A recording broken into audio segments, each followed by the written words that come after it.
Have you ever looked at someone you love and thought you knew everything about them? I did. I thought my wife, Sarah, and I had the perfect life. We had a beautiful home, two amazing kids, and a love story that everyone envied. My best friend. The picture of innocence and loyalty. But one ordinary Tuesday, that picture shattered into a million pieces. It all started with a simple text message, not on her phone, but on mine. It was from a friend, Mike, asking if I was okay. I was confused. Why wouldn't I be? I called him and he sounded hesitant, awkward. Said he saw Sarah earlier that day at a cafe across town, a place we never go to. She was with a man and they weren't just having coffee. He said they looked intimate, laughing, touching hands. He was sorry to tell me, but he thought I should know. My world tilted. It couldn't be true. Sarah, my Sarah. There had to be a mistake. She was supposed to be at a yoga class. I tried to push it out of my mind, telling myself Mike must have mistaken her for someone else. But a seed of doubt was planted, and it started to grow, wrapping its thorny vines around my heart. That night, when she came home, she was glowing, talking about how relaxing her yoga class was.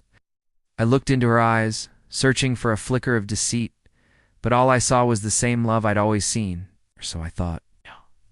The next few days were torture.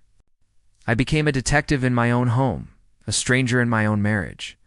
I started noticing little things. Her phone was always on silent and face down. She'd take calls in another room, whispering. She had late meetings that never happened before. Each little clue was a paper cut on my soul. I felt like I was going crazy, torn between my love for her and the gnawing suspicion that was eating me alive. The breaking point came a week later. She said she was going on a work retreat for the weekend. My gut screamed that something was wrong, driven by a desperation I'd never known. I did something I'm not proud of. The location wasn't a conference center. It was a boutique hotel by the lake, a romantic getaway spot. My heart stopped. It was real. All of it. I drove there. I don't even remember the drive. Just a blur of red-hot anger and icy-cold dread. I sat in my car across the street from the hotel, my hands shaking on the steering wheel. And then I saw them, Sarah, walking out, hand in hand with a man I didn't recognize. They were laughing, and he leaned down and kissed her. It wasn't a friendly kiss. It was the kind of kiss she used to give me. In that moment, everything she had ever been to me died.